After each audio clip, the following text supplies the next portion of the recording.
أستغفر الله العظيم الذي لا إله إلا هو الحي القيوم وأتوب إليه.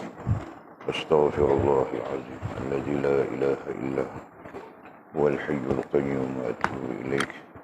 أستغفر الله العظيم الذي لا إله إلا هو الحي القيوم وأتوب إليه. اللهم صل وسلم وبارك على سيدنا محمد وعلى آله وصحبه في كل لمحة ونفس عدد ما وسعه علم الله.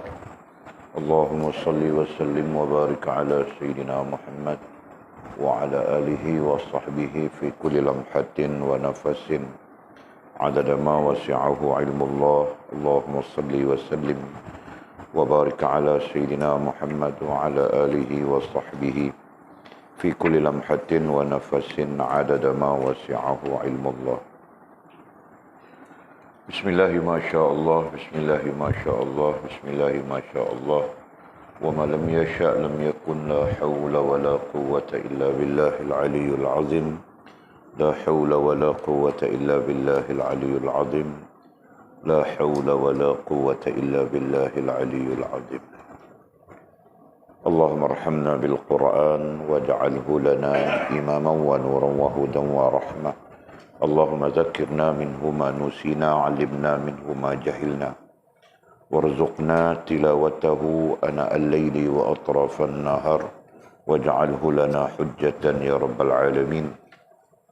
اللهم افتح لنا فتوح العارفين، وارزقنا فهم النبيين، واجعلنا من عبادك الصالحين والمتقين يا رب العالمين. بسم الله الرحمن الرحيم. قال مصنف رحمه الله تعالى: نفعنا الله بعلومه وبكتابه في الدارين، اللهم آمين يا رب العالمين. وبعد قال. Kita sambung tajuk baru muka surat 53. Topiknya adalah melupakan Allah Subhanahu wa taala. Kemudian katanya fasik dan munafik.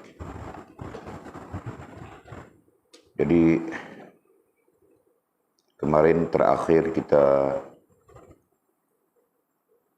kasih sudah kita sudah bagi carta struktur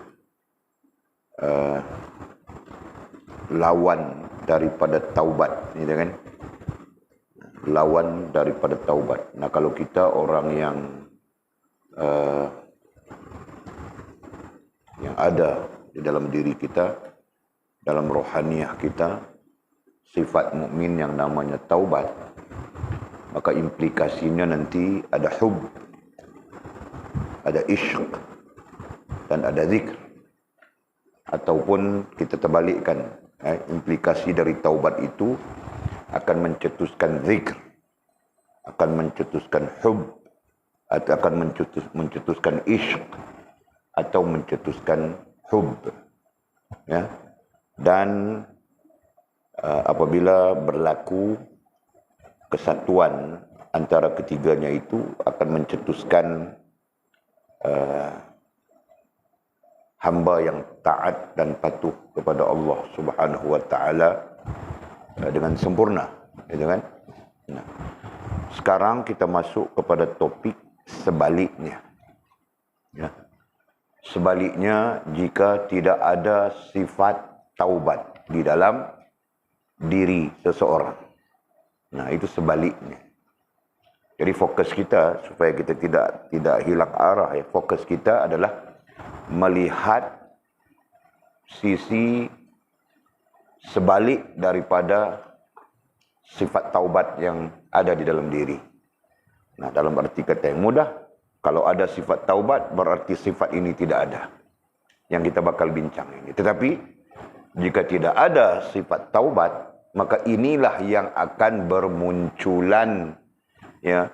Inilah yang akan dimanifestasikan dalam hidup seseorang. Nah, begitu jelasnya. Kata musannif rahimahullahu taala, seorang perempuan datang kepada Hasan al-Basri. Nah, imam besar itu, panutan umat, pintu di antara sahabat dengan tabi'in. Seorang perempuan datang kepada Imam Al-Hasan Al-Basri rahimahullah ta'ala. Lalu ia berkata, saya mempunyai anak perempuan yang masih remaja, lalu meninggal dunia. Saya ingin sekali bertemu dengannya dalam mimpi. Oleh kerana itu, ajarkanlah kepada saya bagaimana cara bertemu dengannya melalui mimpi. Lalu Al-Hasan Al-Basri mengajarnya. Perempuan itu pun bermimpi melihat anaknya yang sedang mengenakan pakaian dari tar. Pada lehernya terdapat rantai dan pada kakinya ada ikatan. Al-Hasan Al-Basri dikhabarkan tentang hal itu sehingga ia pun bersedih. Setelah berlalu beberapa waktu, Al-Hasan Al-Basri melihat anak perempuan itu di syurga dan pada kepalanya terdapat mahkota. Anak perempuan itu berkata, wahai Hasan, tidakkah anda mengenali saya? Saya adalah anak daripada perempuan yang pernah datang kepada anda. Ia mengatakan kepada anda begini dan begitu. Apa yang membuatmu kelihatan seperti yang saya lihat sekarang ini? Tanya Hasan Al-Basri. Anak perempuan itu menjawab, seorang lelaki berjalan di atas kubur kami. Lalu ia membaca salawat kepada Nabi Muhammad sallallahu alaihi wasallam 1 kali. Padahal ketika itu ada 550 orang yang sedang diseksa. Kemudian tiba-tiba ada seruan, hentikanlah penyiksaan kepada mereka berkat salawat orang ini. Dengan salawat seseorang kepada Nabi Muhammad sallallahu alaihi wasallam, mereka dianugerahi keampunan. Jadi, barang siapa bersalawat kepadanya sejak 50 tahun yang lalu, tidakkah ia akan memperoleh syafaatnya pada hari kiamat? Allah Subhanahu wa taala berfirman, janganlah kamu, yakni dalam kemaksiatan, menyerupai orang-orang, yakni munafik, yang melupakan Allah, yakni meninggalkan perintah Allah Subhanahu wa taala dan mengerjakan yang sebaliknya, bersenang-senang dengan keduniaan dan cenderung kepada tipuannya. Rasulullah sallallahu alaihi wasallam ditanya tentang orang mukmin dan orang munafik. Baginda menjawab, orang mukmin kegemarannya adalah salat dan puasa, sedangkan orang munafik kegemarannya adalah makan dan minum seperti binatang serta meninggalkan ibadat dan salat. Orang mukmin menyibukkan diri dengan sedekah dan memohon ampunan. Sedangkan orang munafik menyibukkan diri dengan ketamakan dan angan-angan. Orang mukmin tidak mengharap apa yang ada di tangan orang lain, melainkan mengharap apa yang ada di tangan Allah Subhanahu wa taala. Sedangkan orang munafik berharap kepada setiap orang, tetapi tidak kepada Allah Subhanahu wa taala. Orang mukmin mengutamakan agamanya daripada hartanya, sedangkan orang munafik mengutamakan hartanya daripada agamanya. Orang mukmin merasa tentram kepada setiap orang kecuali kepada Allah Subhanahu wa taala, sedangkan orang munafik takut kepada setiap orang kecuali kepada Allah. Orang mukmin berbuat baik dan menangis, sedangkan orang munafik berbuat jahat dan tertawa. Orang mukmin menyukai kesendirian dan pengasingan diri, sedangkan orang munafik menyukai pergaulan dan keramaian. Orang mukmin bercucuk tanam dan takut akan kerosakan, sedangkan orang munafik mencabut tanaman dan mengharapkan tuaian. Orang mukmin memerintah dan melarang berdasarkan agama serta melakukan perbaikan, sedangkan orang munafik memerintah dan melarang kerana mengharap kedudukan dan membuat kerosakan, bahkan ia memerintahkan kemungkaran dan mencegah kebaikan. Sebagaimana firman Allah Subhanahu wa taala, A'udzubillahi minasyaitonir rajim. Al-munafiquna wal munafiqatu ba'dhuhum min ba'd, ya'muruna bil munkari wa yanhauna 'anil ma'ruf wa yaqbiduna aydiyahum. Nasullaha fanasiyahum innal munafiqina humul fasiqun. Wa'adallahu al-munafiqina wal munafiqati wal kuffara nara jahannam khalidina fiha. Hiya hasbuhum wa la'anahum Allah wa lahum azabun muqim. Orang-orang munafik, lelaki dan perempuan, setengahnya adalah sama dengan setengah yang lain. Mereka masing-masing menyuruh dengan perbuatan yang jahat dan melarang dari perbuatan yang baik. Dan mereka pula menggenggam tangannya, yakni bakhil, kedekut. Mereka telah melupakan, yakni tidak menghiraukan perintah. Yakni tidak menghiraukan perintah Allah, dan Allah juga melupakan, yakni tidak menghiraukan mereka. Sesungguhnya orang-orang munafik itu, merekalah orang-orang yang fasik. Allah menjanjikan orang-orang munafik lelaki dan perempuan serta orang-orang kafir dengan neraka Jahannam. Mereka kekal di dalamnya. Cukuplah neraka itu menjadi balasan mereka. Dan Allah melaknat mereka. Dan bagi mereka azab seksa yang kekal. Surah At-Taubah ayat 67-68.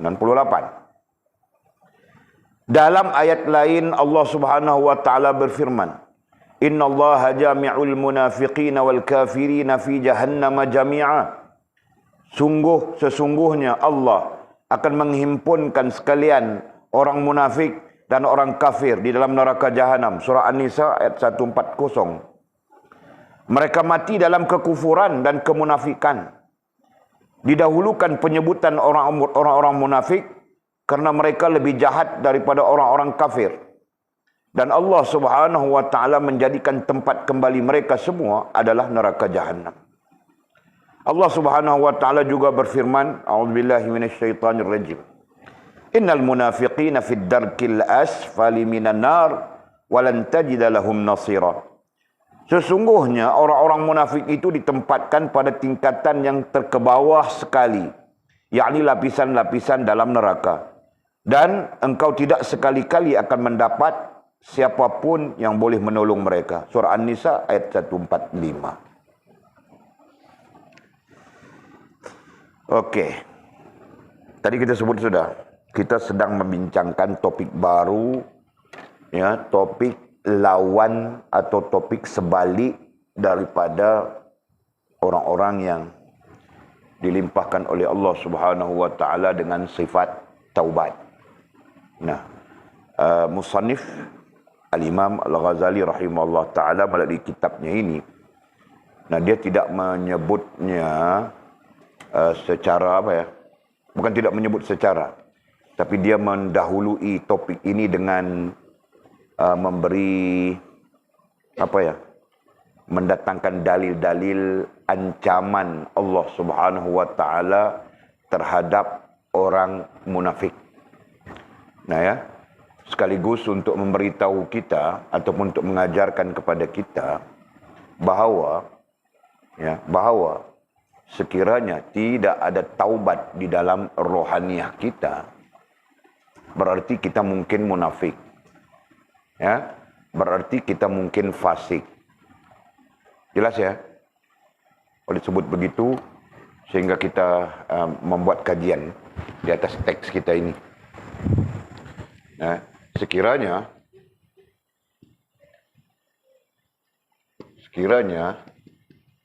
tidak ada sifat taubat. Ini sifatnya. Okey? Kemudian sudah tentu terhasil daripada taubat itu apa-apa yang kita terbincangkan, ya. Maka ini teks ya.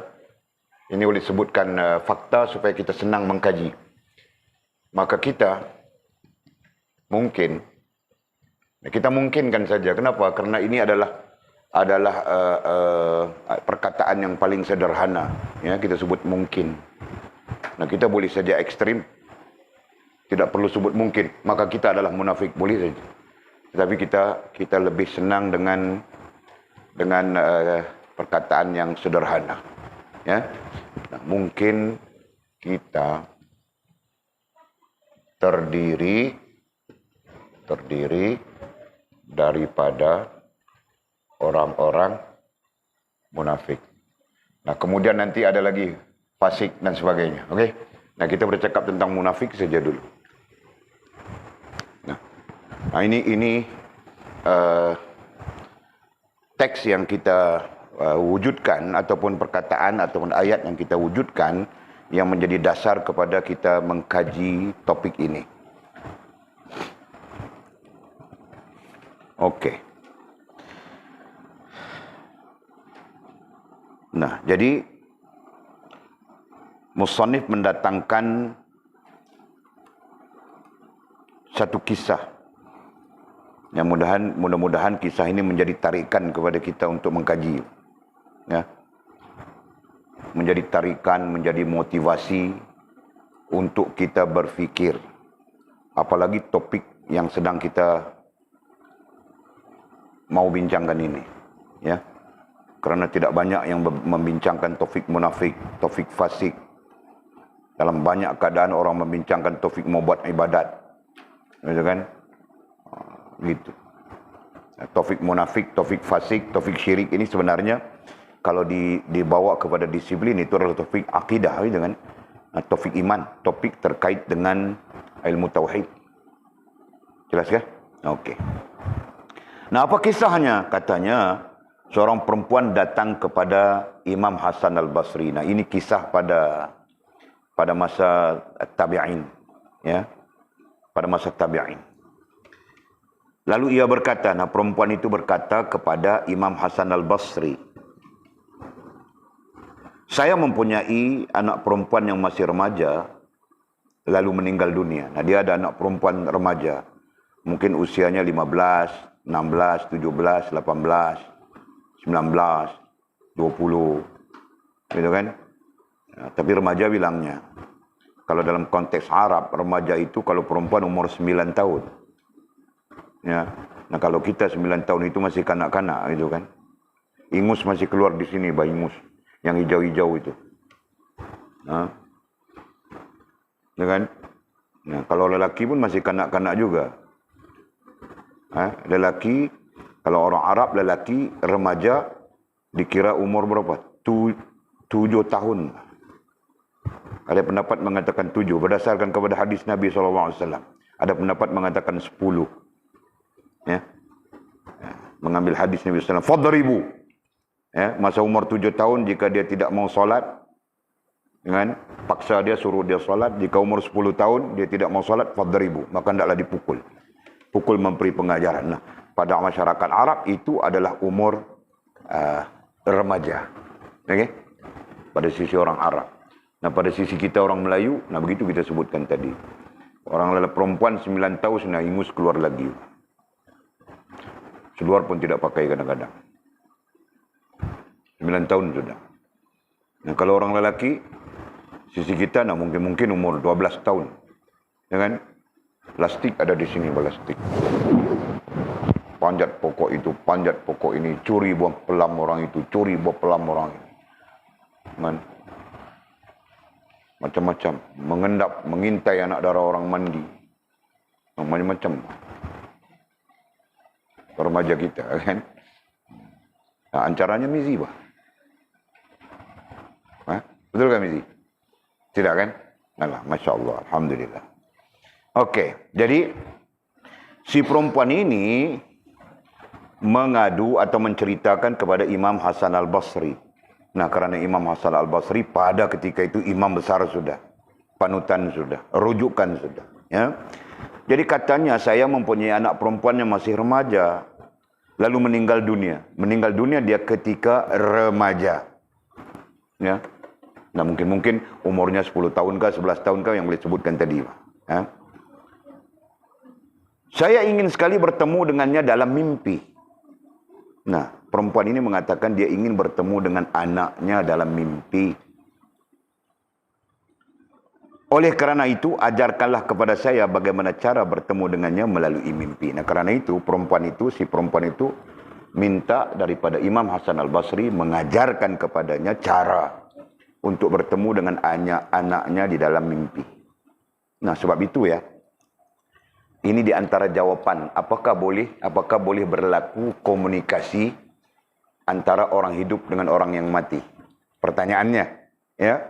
Pertanyaan ini telah wujud sejak sekian lama. Bukan baru. Pertanyaan, apakah boleh berlaku komunikasi antara orang yang hidup dengan orang yang mati? Nah, jawapannya boleh.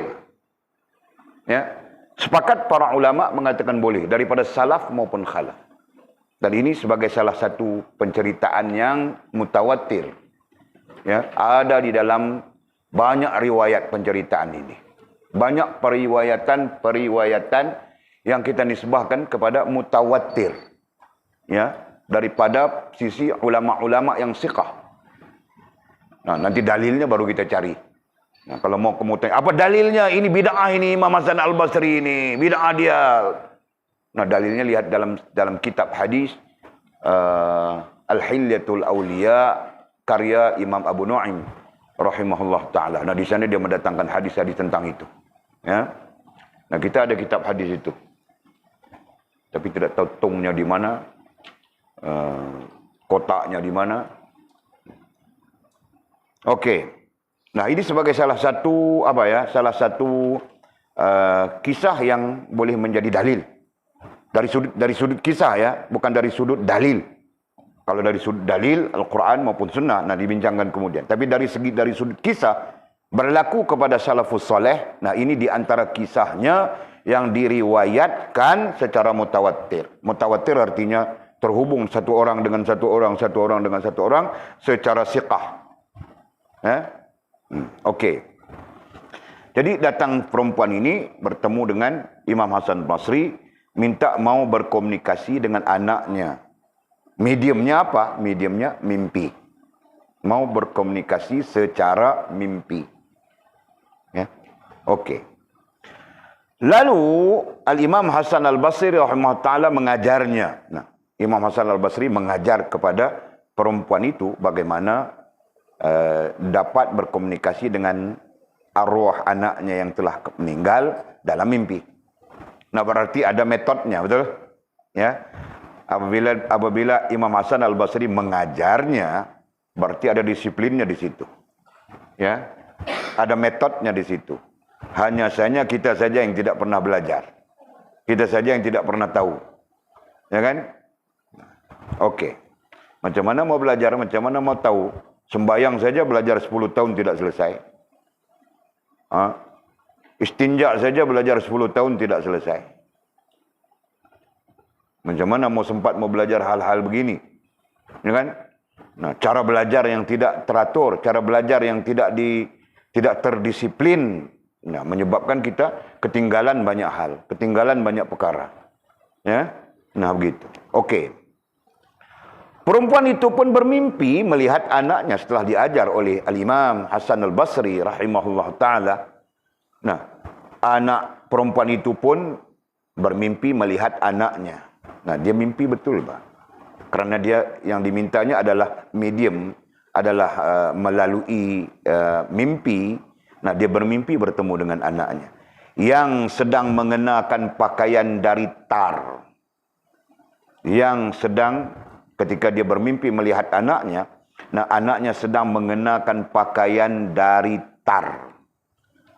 Tar ini bahasa kita ya. Kalau bahasa lain daripada kita, tar ini adalah batu-batu yang dibakar panas bercampur minyak untuk dibuat jalan. Tahukah? Batu-batu itu dibakar panas, kemudian dicampur dengan minyak untuk orang buat jalan kan. Kalau orang buat jalan tar itu kita selalu nampak kan. Nah, yang batu-batu berasap itu. Itulah tar. Ya.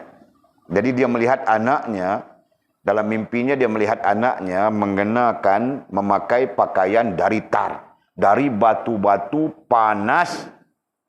Batu-batu yang panas. Nah, seolahnya begitu. Pada leher anaknya dalam mimpinya itu terdapat rantai. Nah, di lehernya ada belenggu. Ada rantai yang mengikatnya, menambatnya. Dan pada kakinya ada ikatan, sementara kakinya diikat. Nah, itu yang dia lihat di dalam mimpinya. Melihat siapa? Melihat anaknya. Al-Hasan Al-Basri. Nah, pada Imam Hasan Al-Basri dikhabarkan, diberitahu. Ya. Nah, si perempuan itu, si ibu itu memberitahu apa yang dilihatnya di dalam mimpi kepada Hasan al-Basri. Sehingga ia pun bersedih. Nah, ini menyebabkan Hasan al-Basri, Al-Imam Hasan al-Basri bersedih. Nah, sangat sedih dengan keadaan anak itu. Nah, berarti anak yang dilihat oleh ibunya dalam mimpi itu dalam keadaan yang mungkin menderita, begitu kan?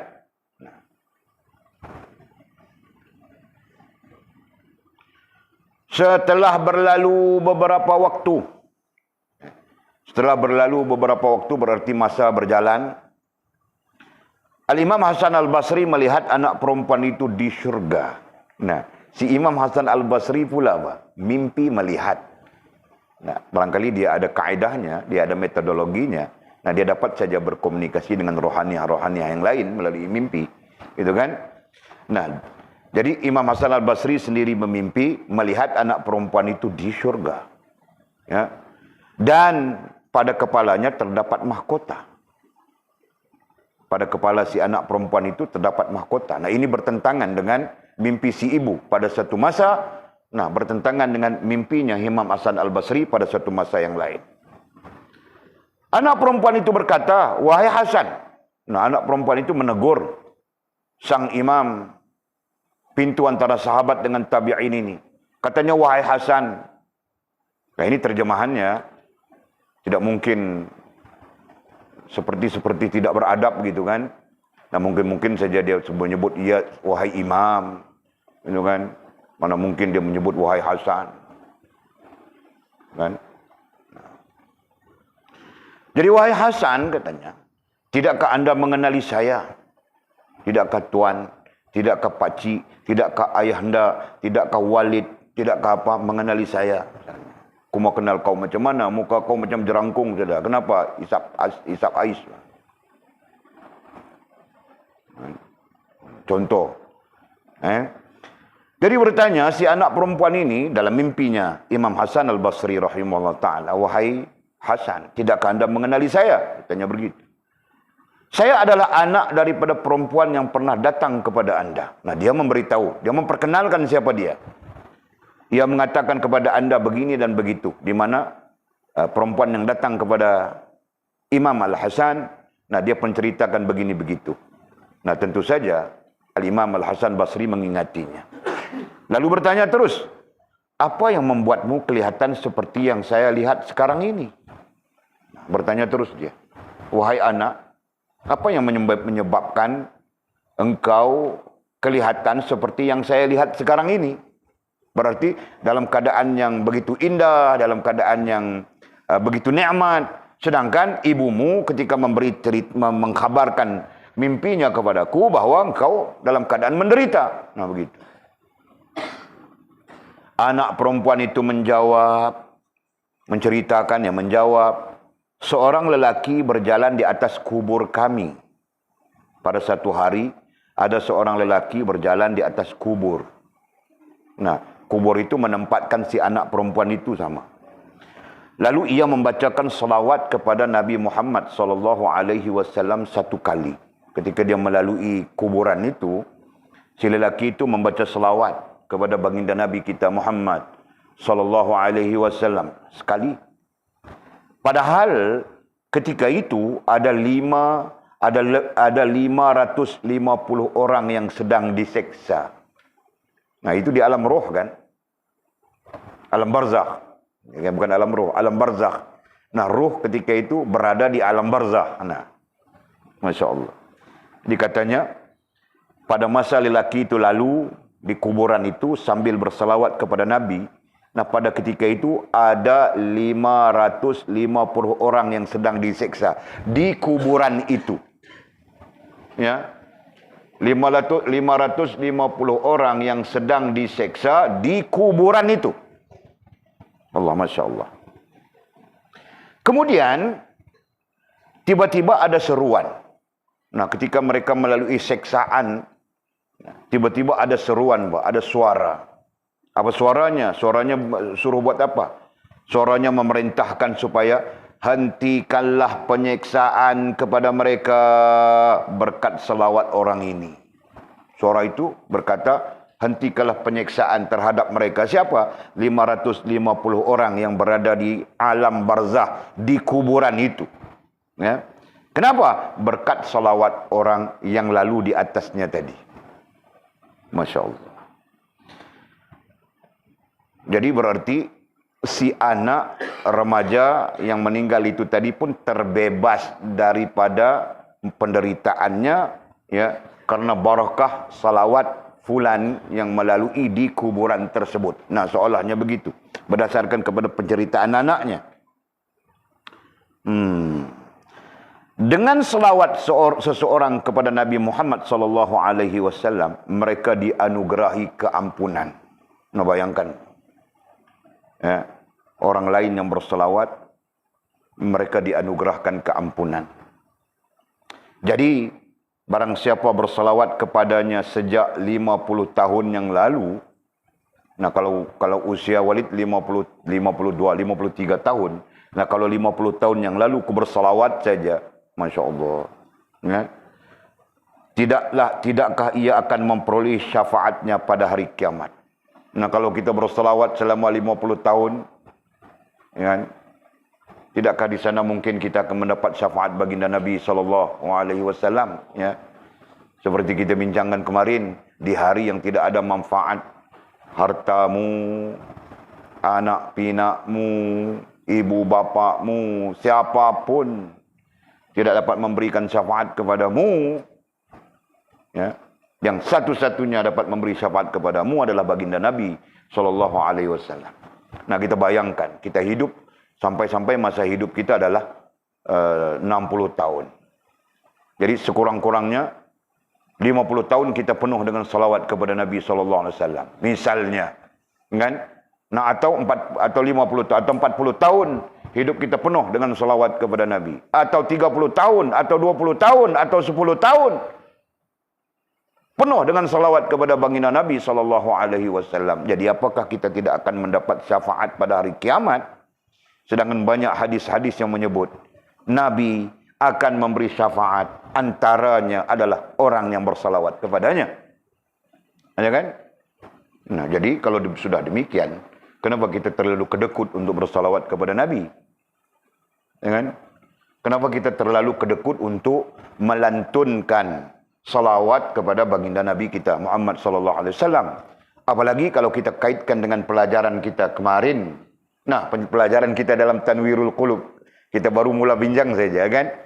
Apalagi kalau kita kaitkan dengan Nabi itu adalah agama, Nabi itu adalah wasilah, Nabi itu adalah penghubung, wasilah itu kan, penghubung di antara kita dengan Allah Subhanahu wa taala.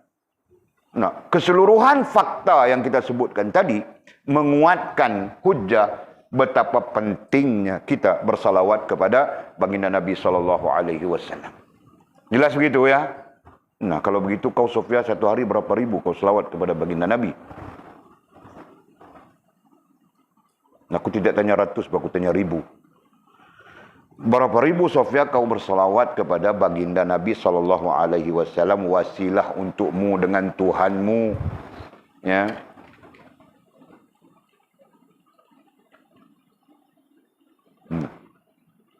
Kenapa kau terpinga-pinga begitu? Tidak ada ribu, ya kan? Kau terpinga karena mau jawab macam mana? Pertanyaannya berapa ribu, ya kan? Jadi kalau jawab ratus, salah sudah. Kalau jawab puluh, lagi salah. Mau jawab ribu juga. Nah artinya 0,0004 kali. Itu kan? Kau jawab ribu juga itu. Kutanya tadi berapa ribu kau salawat kepada Nabi, betul? Nah jadi kau mau jawab pertanyaannya ribu. Kalau kau jawab ratus, salah sudah, betul kan? Kau jawab puluh, lagi salah, betul? Nah kau pun jawab ribu juga, Pak. Saya salawat kepada Nabi Walid 0,4 kali. Nah aku paham sudah. Mana ribu-ribu kosong begitu. Ya kan? Nah. Mimi kau berapa ribu kali satu hari Mimi?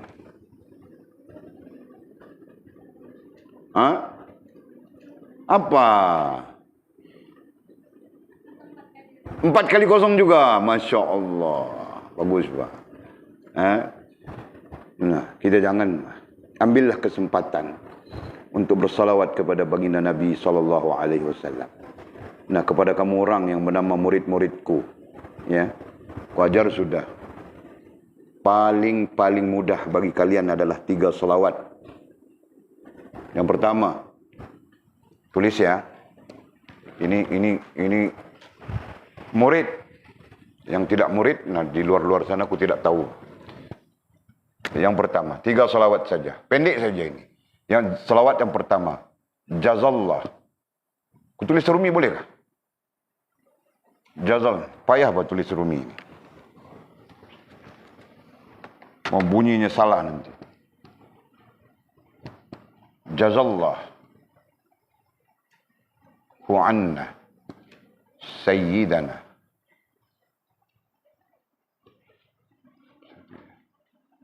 jazallahu anna sayyidana Muhammadan sallallahu alaihi wasallam ma huwa ahlu. Nah, dizikirkan ini. Jazallahu anna alif. Anna sayyidana Muhammadan sallallahu alaihi wasallam. Nah, ini kita kurungkan ya.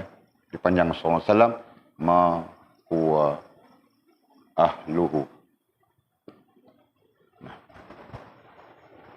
Ini sekejap saja, bukan lama. Nah, yang kedua, ini kutulis dizikirkan ya, disalawatkan ya. Nah, walaupun kamu orang tidak peduli zikir rohaniah, zikir nafsi ya apa, tapi salawat ini tetap penting, wasilah. Oke, yang kedua, Allahumma, ini Allahumma salli wasallim wa barik ala sayyidina Muhammad.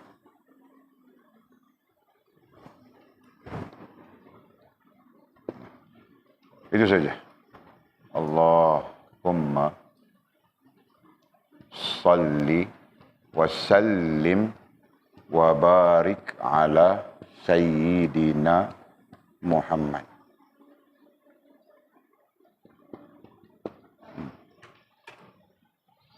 Muhammadan. Oke. Nah, ini yang kedua.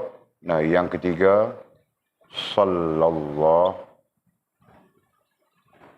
ala Muhammad Sayyidina. Masukkan perkataan Sayyidina Muhammad. Nah, habis. 3 saja. Nah, jangan putus salawat ini. Ya. Ini tanda terima kasihmu kepada baginda Nabi sallallahu alaihi wasallam. Ya, thanks.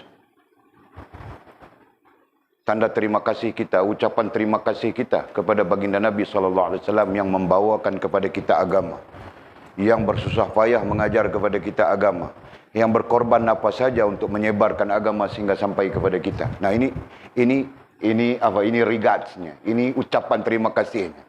Jazallahu anna sayyidana Muhammadan sallallahu alaihi wasallam ma huwa ahluh.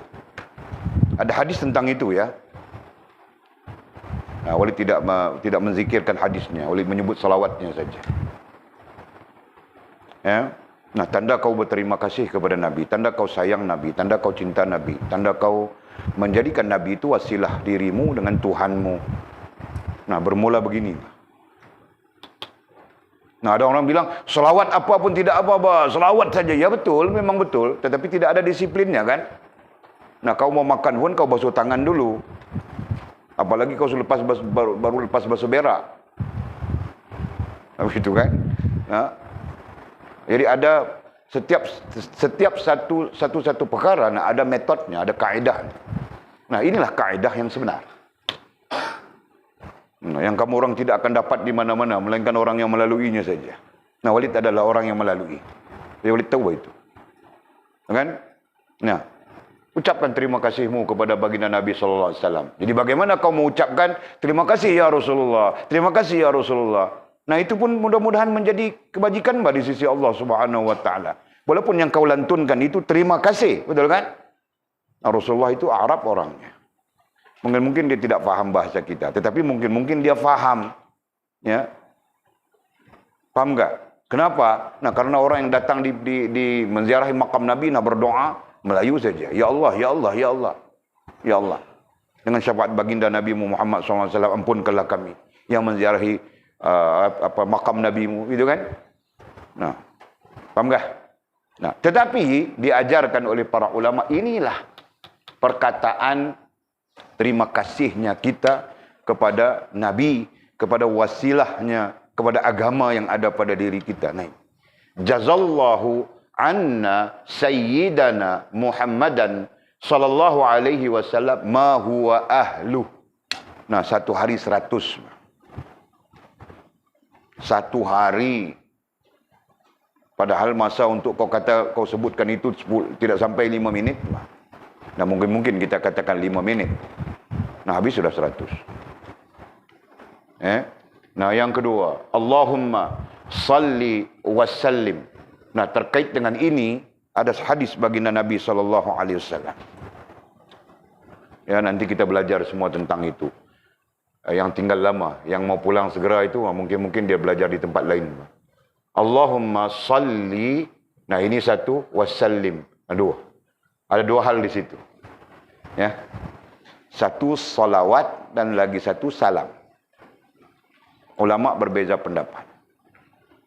Antara salawat dan salam kepada Nabi, mana lebih besar? Itu khilaf di kalangan ulama. Kita tidak berhak mencampuri khilaf mereka. Ya, kita cuma melihat apa yang kita dapat ambil manfaat saja. Nah, justru khilaf mana lebih besar, mana lebih afdal, mana lebih afdal antara salawat dan salam. Nah, mencetuskan dua aliran. Ya, dua bentuk pemikiran. Nah, ada ulama yang mengatakan salawat lebih afdal daripada salam. Nah, yang lain, sebagian yang lain mengatakan salam lebih afdal daripada salawat.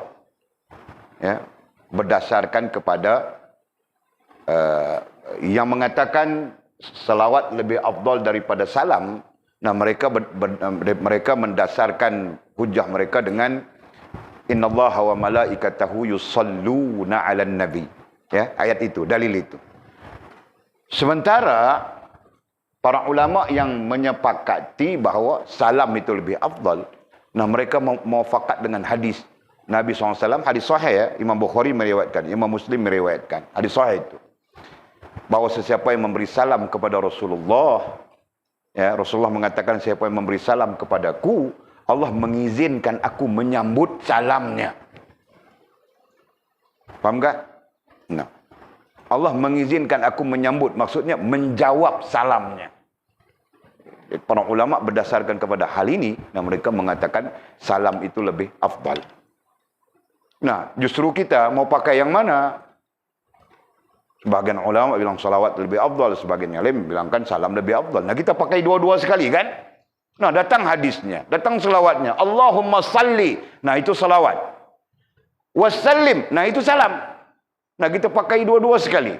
Allahumma salli wa sallim wa barik ala sayyidina Muhammad. Nah, kalau kau rajin, wa ala alihi wa sahbihi wa sallam. Nah, kalau kau rajin.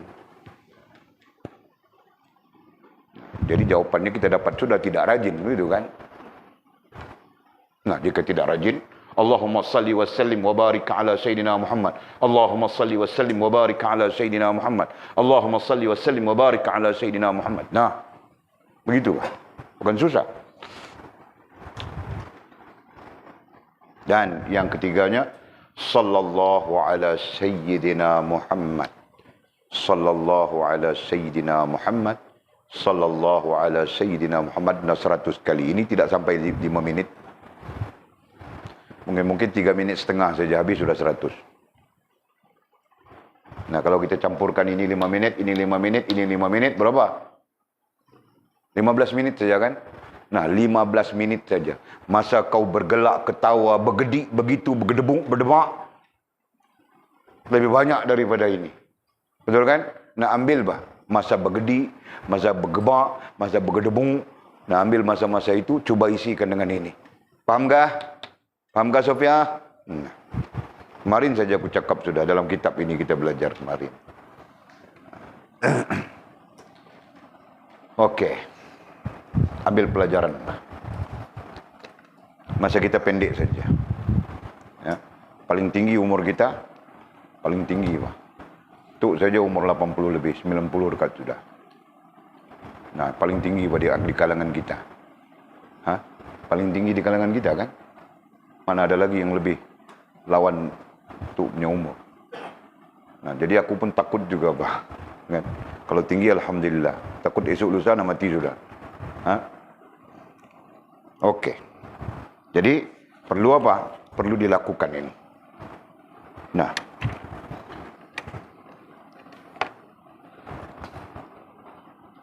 Jadi mudah-mudahan ya nanti di hari yang tidak ada manfaat anak pinak dan harta benda, apapun tidak memberikan kita manfaat, dan mudah-mudahan kita mendapat syafaat baginda Nabi sallallahu alaihi wasallam, ya.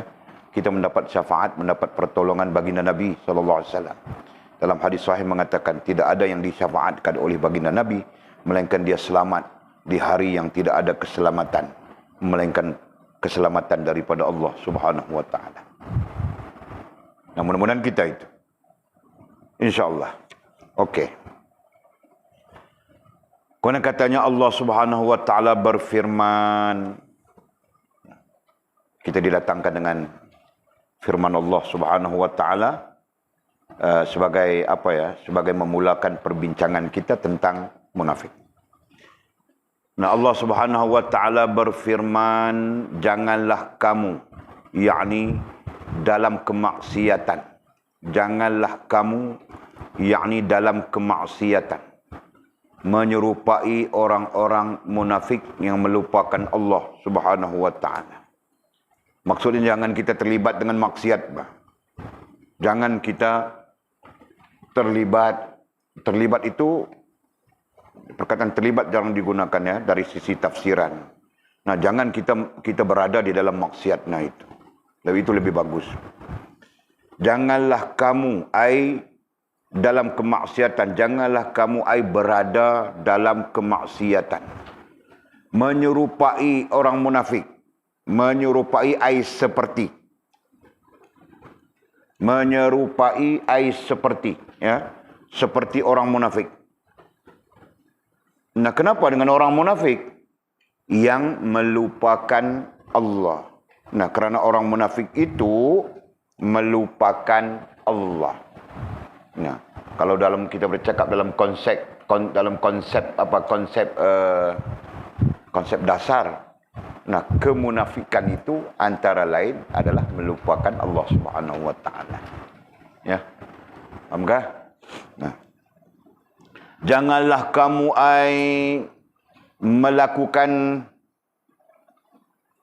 melakukan maksiat. Maksiat itu sendiri ada tafsirannya. Nah, janganlah kamu melakukan perkara-perkara yang bercanggah dengan Allah SWT. Mungkin begitu, ya, tafsirannya nanti. Menyerupai seumpama. Apa tadi? Seperti. Menyerupai seperti orang-orang yakni munafik. Jangan kita jahat seperti orang munafik. Jangan kita bermaksiat seperti orang munafik. Nah, begitu. Nah, kenapa datang hujah begini ya? Nah, ada maksiat yang tidak mengikat kita dengan kemunafikan, tahu tak? Nah, sebab itu kita belajar dasar salah itu ada berapa? Belajar sudah kita. Ada 2 kan? Nah, itu dasarnya. Yang namanya kesalahan ada 2. Ya, yang namanya salah ya, bukan silap ya, salah atau kesalahan. Yang nanti kita kaitkan dengan apa? Itulah yang kita kait dengan maksiat itu tadi. Ada 2 bentuk. Satu, apa namanya? Nah, kau Mimi kasih tahu. Pandai wah. Satu namanya sengaja. Yang dalam bahasa Arabnya bil ikhtiyari. Bil ikhtiyari. Nah, dalam bahasa Arabnya begitu. Ya. Dan yang kedua, tidak sengaja kan? Yang kedua tidak sengaja. Tidak sengaja. Ini dipanggil ghair ikhtiyari. Nah, jadi dasar kepada memahami salah atau kesalahan itu ada dua. Nah, satu yang bil ikhtiyari, yang sengaja, yang memang kita sengajakan. Nah, yang namanya disengajakan itu mesti bermula dengan niat. Secara fiqhnya, ya. Secara fiqhnya mesti bermula dengan niat. Kita yang berniat untuk buat salah, betul kan?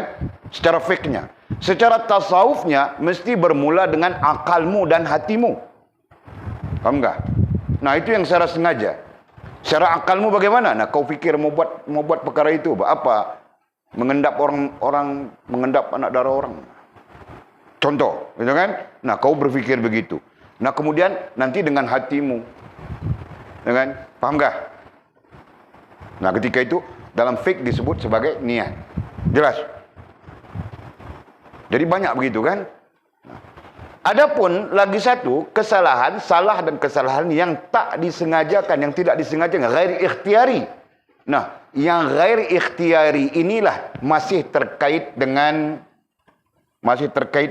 mukmin.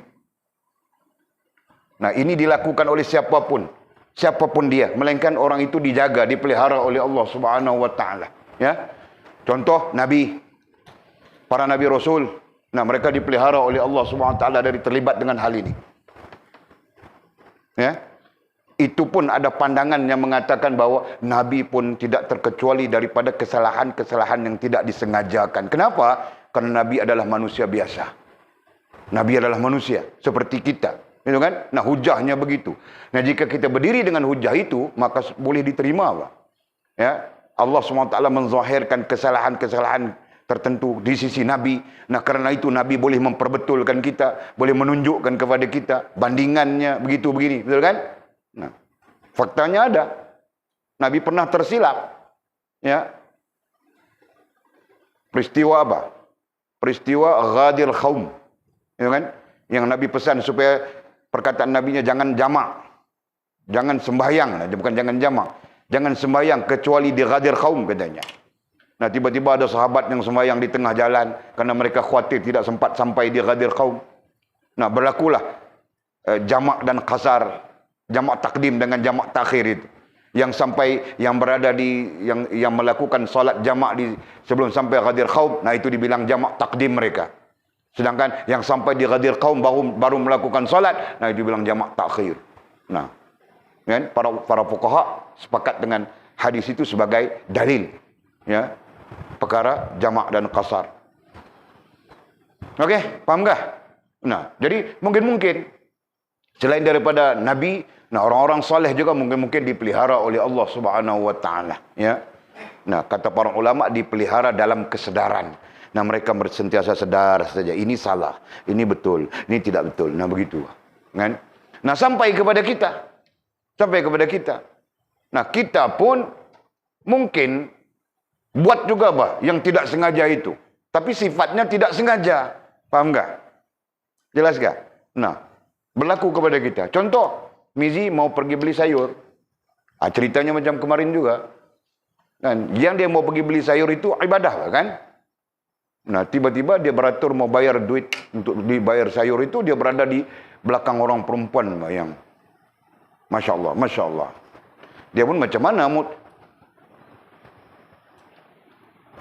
bukan begitu kan, tidak boleh begitu kan. Jadi dia pun mungkin tengok saja. Siapapun mungkin begitu, tengok saja. Nah, ketika itu kita melakukan kesalahan yang tidak sengaja, betul? Nah, ini konsepnya ya. Pahami yang ini ya, untuk kita memahami konsep salah, silap dan sebagainya dalam konteks yang lebih luas. Nah, justru yang membawa kita kepada mendekati kemunafikan seperti yang kita bincang sekarang adalah yang ini. Yang nomor satu ini. Nah, ini yang mendekati kita kemunafikan ya. Ya, yaitu yang namanya salah atau kesalahan yang bil ikhtiari, ya, yang kita menyengajakannya atau yang berlaku secara sengaja seperti mana kita sebutkan tadi. Ya, jadi berpunca dengan niat mau buat salah sudah, atau ya ada sudah dalam akal kita mau buat benda salah itu. Betul kan? Pikir sudah, macam mana aku mau buat ini, macam mana aku mau buat ini. Nah, akhirnya berlaku, ya kan? Nah, daripada akal kepada hati, daripada kognitif kepada emotif, dan emotif transfer kepada tingkah laku, gitu kan? Nah, mesti dia ada sudah dalam pikirannya mau mengintai, mau mengendap si Yana, kan? Nah, satu hari dia pun mengendap betul, dan nekat sudah, begitu kan? Nekat mau mengendap si Yana, pelan saja dia pergi. Nah, akhirnya dia melakukan itu. Tergabung sudah, betul kan? Nah, apabila dia melakukan itu, nah terselahlah itu dipanggil kemunafikan. Faham tak? Nah, jangan ada pada kita begitu. Mudah-mudahan Allah mengampunkan kita, memberi petunjuk kepada kita. Nah, maka datanglah firman Allah, janganlah kamu. Nah, kamu itu mudah-mudahan kita kan orang yang beriman, orang yang berdiri dengan sedar diri, ya, dalam melakukan amalan apapun, amalan tingkah laku, gitu kan?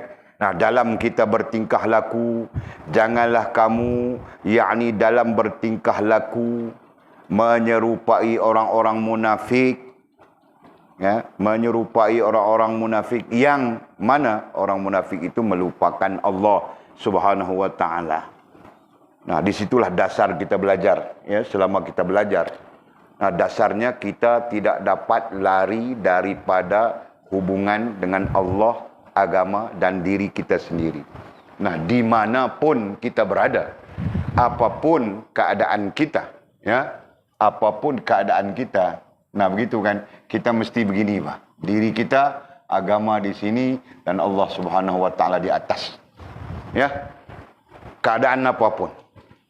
Nah, kita tidak boleh begini, Pak, terpisah. Diri kita, agama di sini dalam keadaan terpisah, dan Allah Subhanahu wa taala begitu. Dalam keadaan terpisah begitu tidak boleh. Ya, ini menunjukkan kita boleh saja terikat dengan agama, dengan Allah, dan kita boleh saja tidak terikat dengan agama dan dengan Allah SWT. Betul? Nah, itulah kemunafikan. Ya, sedangkan kita selamanya ya terikat dengan agama dan terikat dengan Allah Subhanahu wa taala. Kenapa? Kita datang daripada Allah Subhanahu wa taala, kita akan kembali kepada Allah Subhanahu wa taala. Nah, ini semua orang belajar sudah. Faham kah? Nah, kenapa kita perlu terikat? Karena kita datang daripada Allah dan kita perlu kembali kepada Allah Subhanahu wa taala. Nah, itu adalah kesadaran, ya. Itu adalah kesadaran. Bukan satu cakap-cakap kosong. Ia adalah kesadaran, di mana kesadaran itu nanti mempengaruhi kita untuk membina hubungan yang baik dengan Allah Subhanahu wa taala. Betul? Nah, melalui wasilahnya. Apa wasilahnya? Agama. Ini kan? Dan wasilahnya lagi selain dari agama, apa istilahnya? Nabi. Nabi adalah agama, agama adalah nabi. Nah, itu kita belajar sudah semua orang. Oke. Yakni katanya, yakni meninggalkan perintah Allah Subhanahu wa taala, ya, yang melupakan Allah itu, ya. Melupakan Allah diyaknikan. Melupakan Allah yakni meninggalkan perintah Allah Subhanahu wa taala. Meninggalkan perintah Allah Subhanahu wa taala ai meninggalkan syariat. Meninggalkan syariat ai meninggalkan iman, Islam dan ihsan.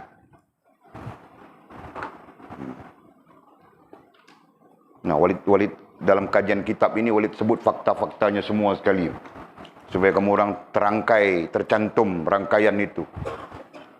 Ilmiahnya begitu. Ya, yakni meninggalkan perintah itu secara spesifik sebutannya. Nah, meninggalkan perintah ai meninggalkan syariat. Nah, itu lebih besar, umum. Nah, meninggalkan syariat itu ai meninggalkan iman, Islam dan ihsan dalam kehidupan kita, dalam setiap aktiviti dalam hidup kita. Nah, jangan kita tinggalkan itu, ya. Nah, kita meninggalkan iman, kita meninggalkan Islam, kita meninggalkan ihsan. Nah, jatuh munafik terus kita.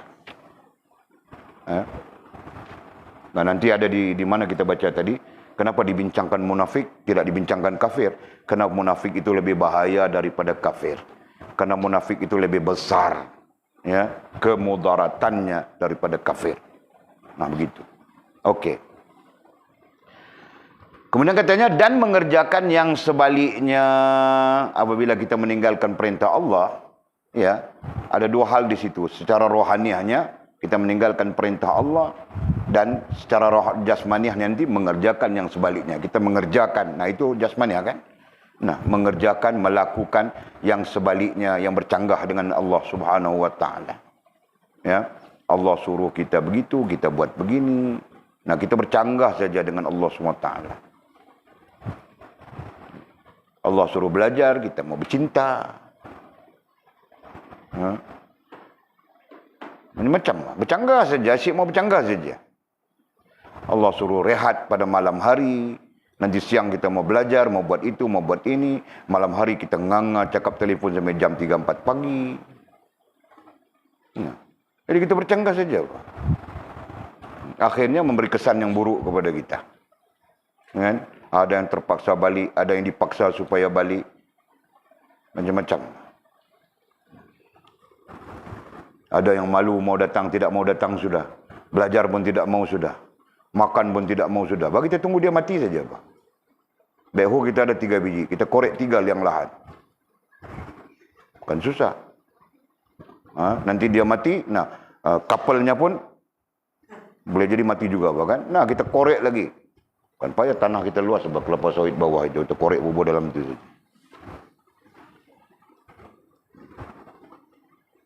Kau faham ke bangkil? Kau faham ke aku cerita apa ni? Okey, bagus. Bangkil bilang dia terlebih faham sudah. Okey, Pak. Okey. Jadi, yakni meninggalkan perintah Allah. Nah, kenapa dengan munafik? Kerana munafik itu melupakan Allah. Nah, bagaimana melupakan Allah? Meninggalkan perintah Allah dan mengerjakan yang sebaliknya. Ya, jadi yang Allah perintah dia tidak lakukan, dia akan melakukan perkara-perkara yang sebaliknya daripada perintah Allah Subhanahu wa taala. Nah, itu bah alamatul munafiqin pada dasarnya. Ya. Kemudian lagi apa? Bersenang-senang dengan keduniaan. Nah, itu lebih buruk keadaannya. Bersenang-senang dengan keduniaan. Bersenang-senang syok. Nah, itu terjemahan mudah kita, Pak. Cukup syok dia, cukup seronok dia, cukup suka dia dengan hal-hal keduniaan. Nah, keduniaan kita ada terjemahannya sudah kan? Apa? Sesuatu yang tidak menghubungkan kita dengan Allah Subhanahu wa taala. Dia sangat syok dengan keadaan yang tidak menghubungkannya dengan Allah Subhanahu wa taala. Faham tak? Sangat syok dia dengan syabu. Sangat syok dia dengan telefon. Bersembang, merapu, bohong saja. Sangat syok dia dengan ayat-ayat cinta. Kan? Sangat syok dia dengan, nah, aku pun tidak tahu bab itu semua kan. Syok saja, padahal tidak menghubungkan dia dengan Allah Subhanahu wa taala pun. Faham tak? Nah, itu termasuk bersembang-sembang. Kuki. 3 orang saja, Pak. 3 orang saja yang bersembang. Tapi kalah market, tahu tak? Market tahu tak market? Tahu tak market Sophia? Tahu. Nah, kalah market itu, Mak. Atau kalah India mabuk 10 orang.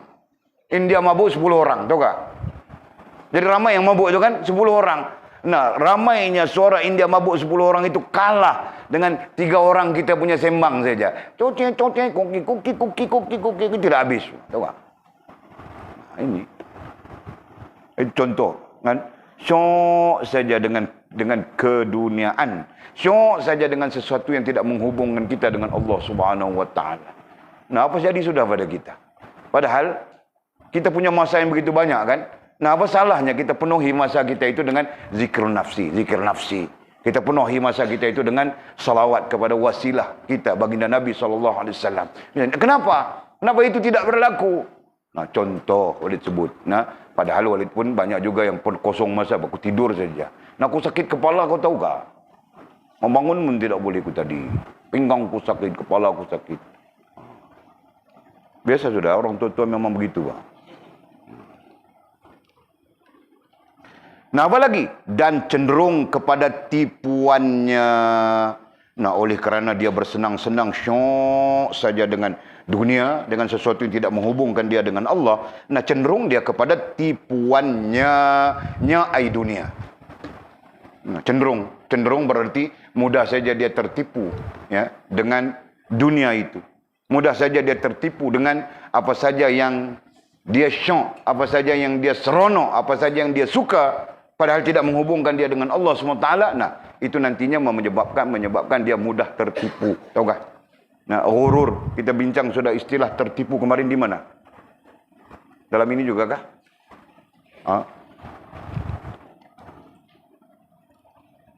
Ya, dalam ini, Pak. Pada muka surat, kejap ya. Pada muka surat 50. Bukan. Pada muka surat berapa?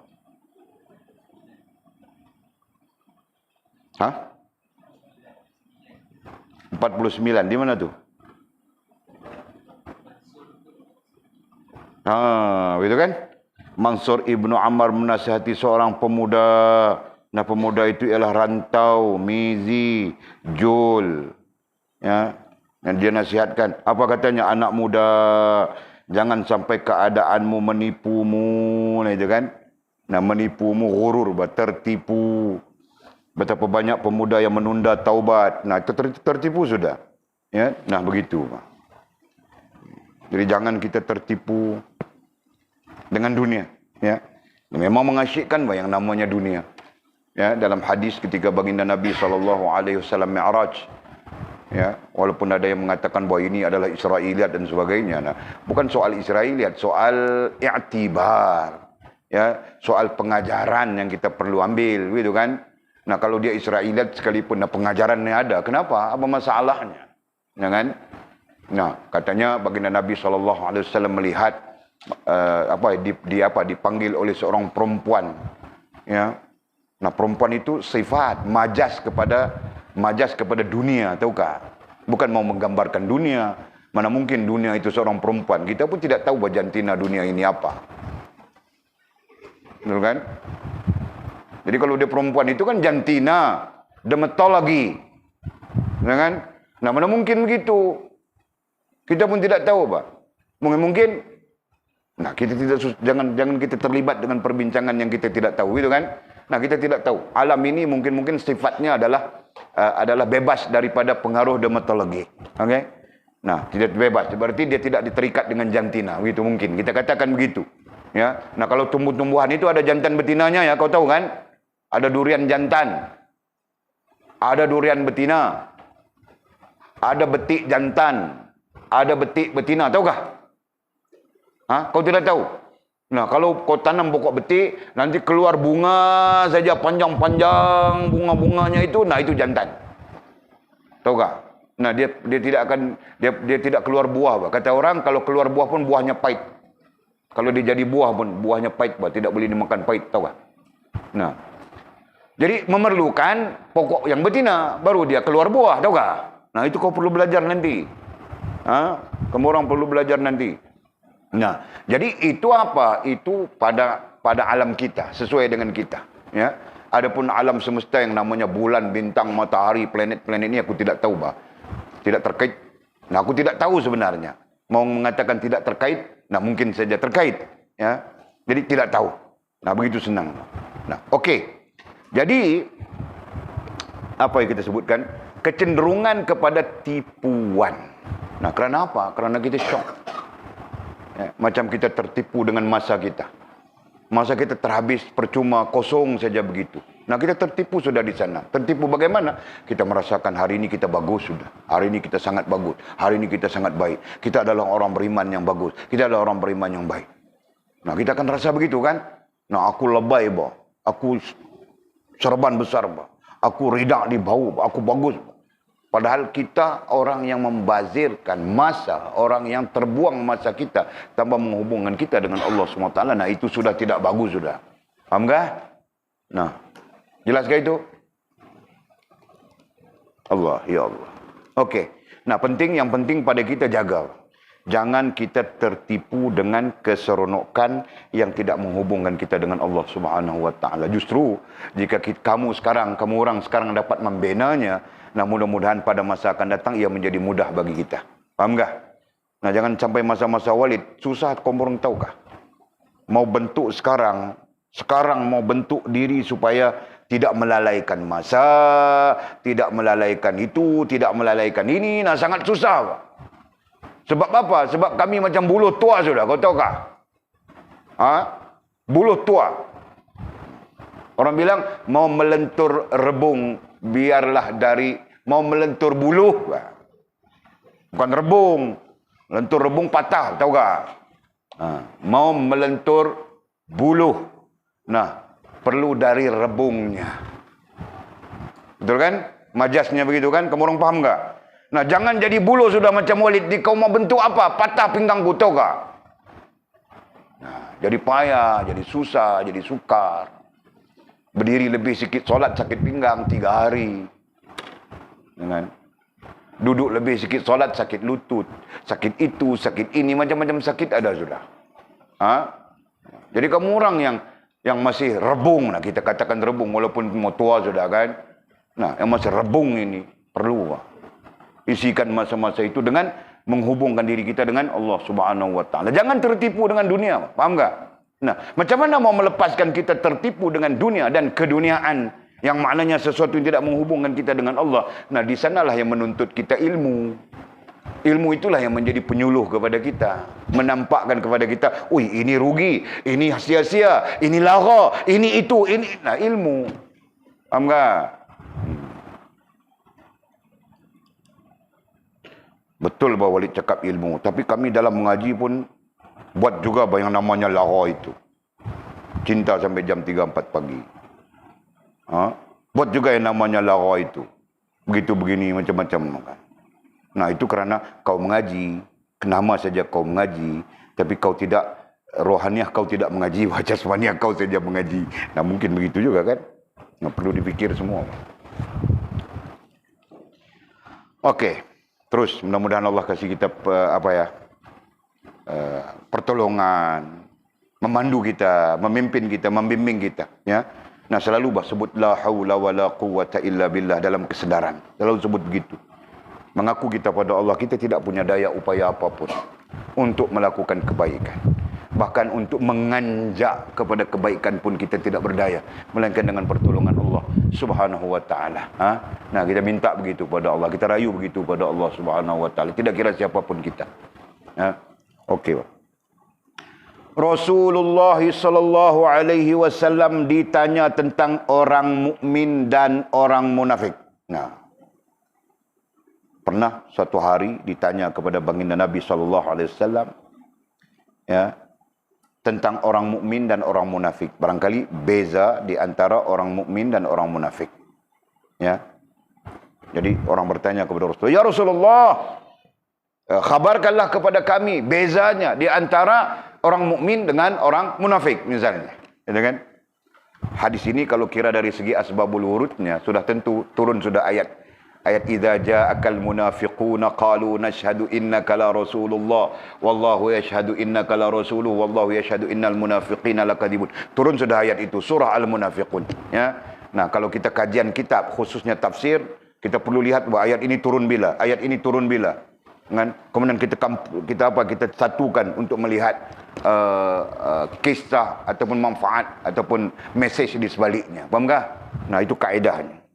Nah, jadi sebagai maklumat saja boleh sebut, nah peristiwa ini, peristiwa orang bertanya kepada baginda Nabi, beza di antara mukmin dengan munafik, sudah barang tentu setelah turunnya Al-Quran surah Al-Munafiqun. Faham tak? Nah, begitu. Okey. Baginda menjawab. Nah, terus baginda Nabi SAW menjawab. Panjang cerita ini. Nah, boleh baca. Baca saja ya. Bukan huraian lagi. Itu kamu orang boleh faham saja. Katanya orang mukmin kegemarannya adalah salat dan puasa. Orang mukmin kesukaan. Boleh saja kegemaran itu disebut kesukaan. Bahkan boleh saja disebut sayang, boleh saja disebut kasih, boleh saja disebut cinta. Kerana istilah Arabnya adalah hub. Sama saja. Ya, kita belajar sudah itu. Kita sedang belajar bahkan. Bukan sedang belajar, habis belajar kemarin dulu. Ya. Orang mukmin kegemarannya nah kamu kan suka, sayang, kasih. Cinta adalah salat dan puasa. Nah, kenapa orang mukmin suka, sayang, kasih, cinta kepada salat dan puasa?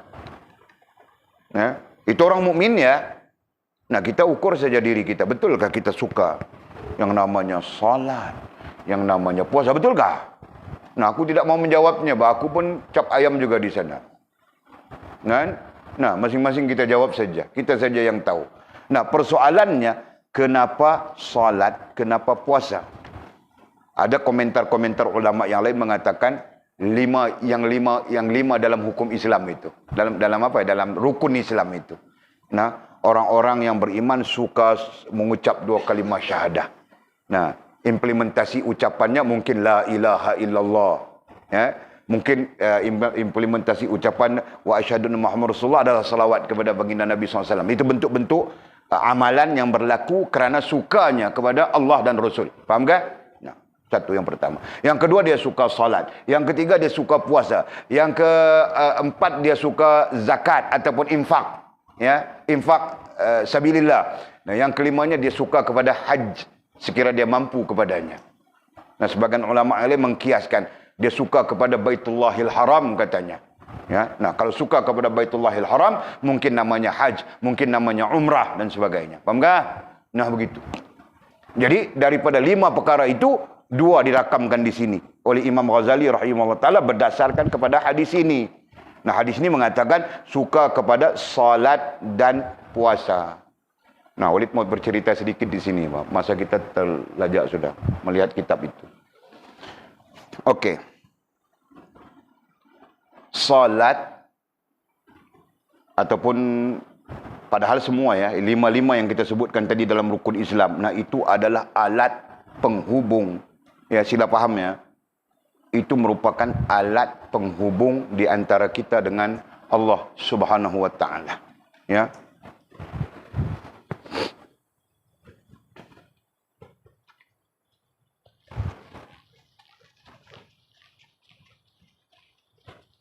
Jadi kita memahami semua sudut. Cuma berdasarkan hadis yang kita sedang baca ini, nah Nabi menyebut 2 saja, salat dan puasa.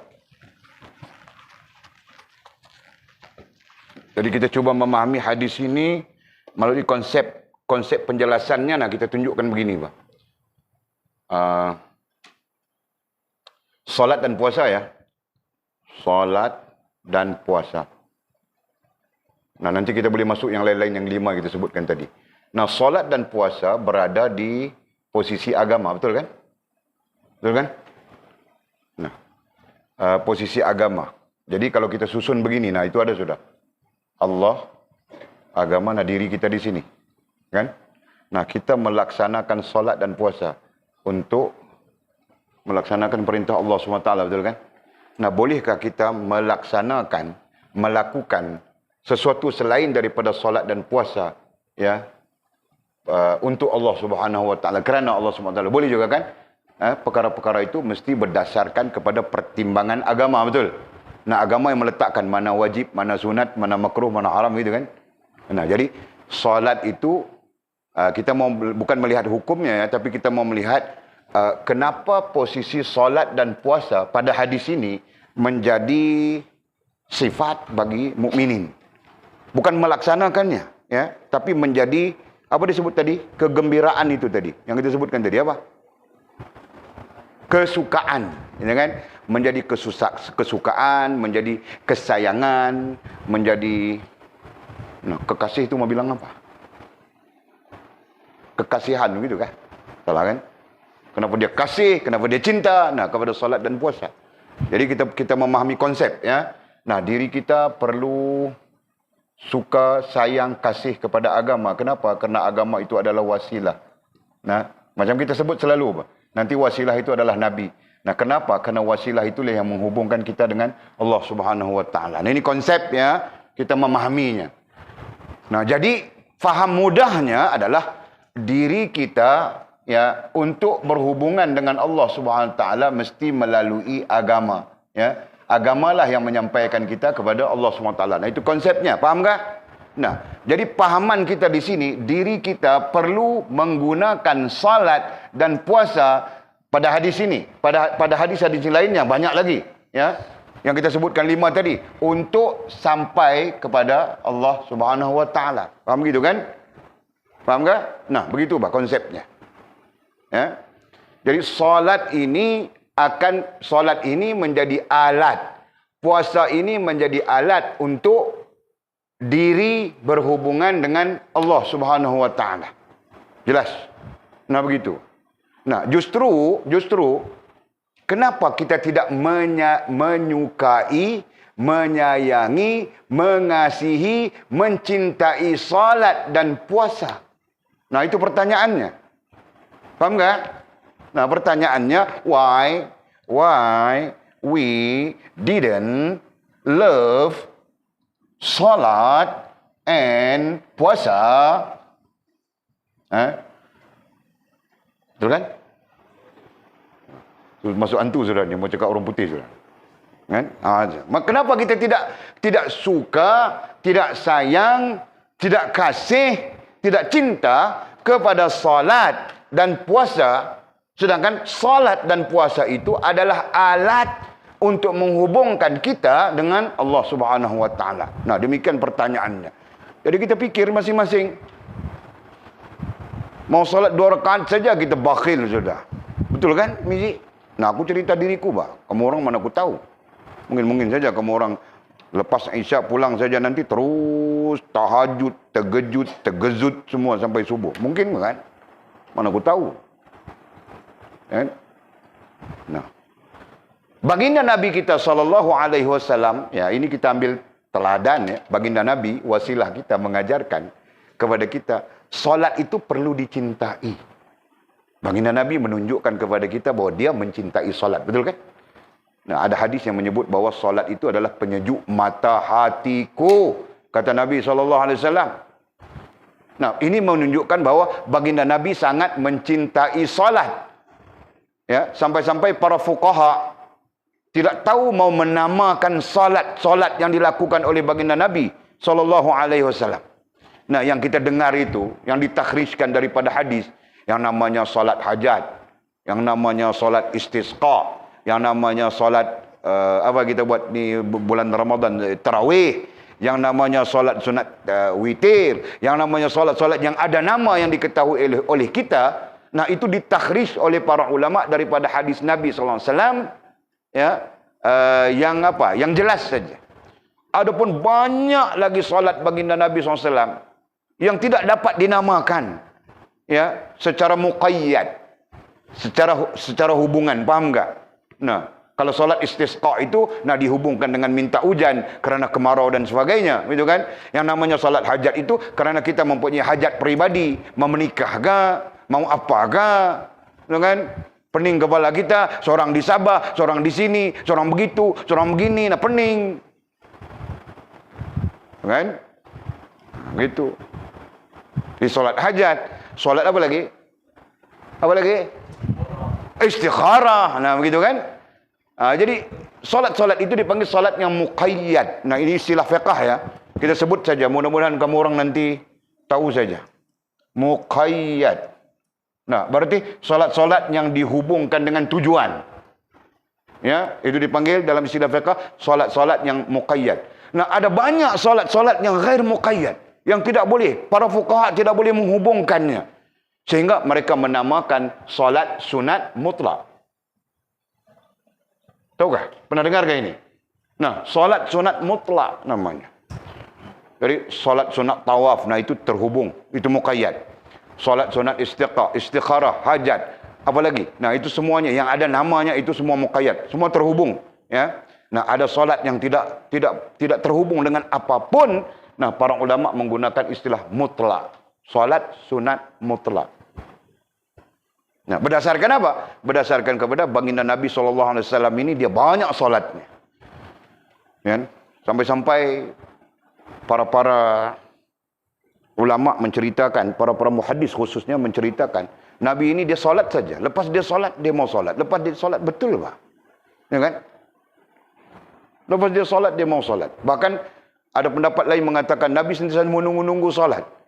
Seperti menunggu-nunggu mau solat. Nah begitu. Tahukah? Nah, datang saja ada masalah. Datang seorang badui mengadu begitu, begini. Nah, Nabi kemudian solat dia. Lepas solat baru dia jawab persoalan badui itu. Nah, sampai begitu. Ya kan? Faham tak? Demikian banyaknya solat baginda Nabi.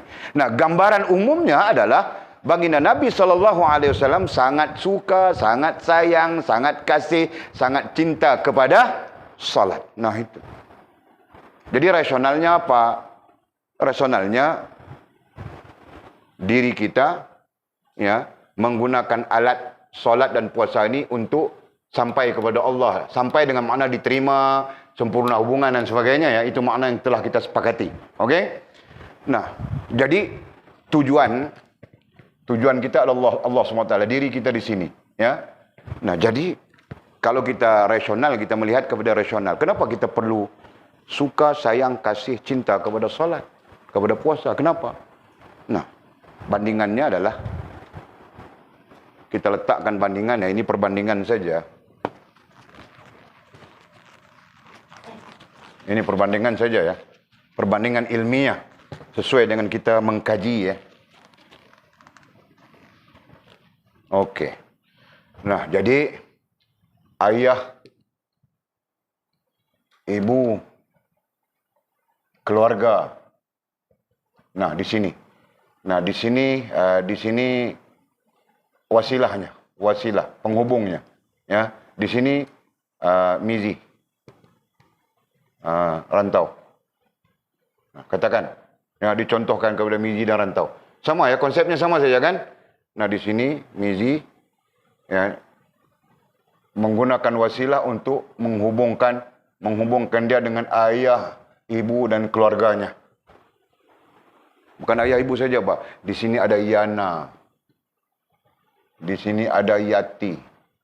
Di sini ada Jetun.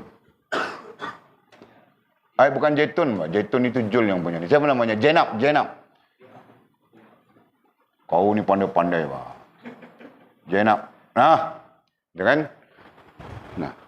Nah, ketika itu mizi rantau memerlukan kepada alat. Ya, sama seperti tadi kan, diri kita perlu kepada alat untuk berhubungan dengan Allah, namanya salat, namanya puasa, betul?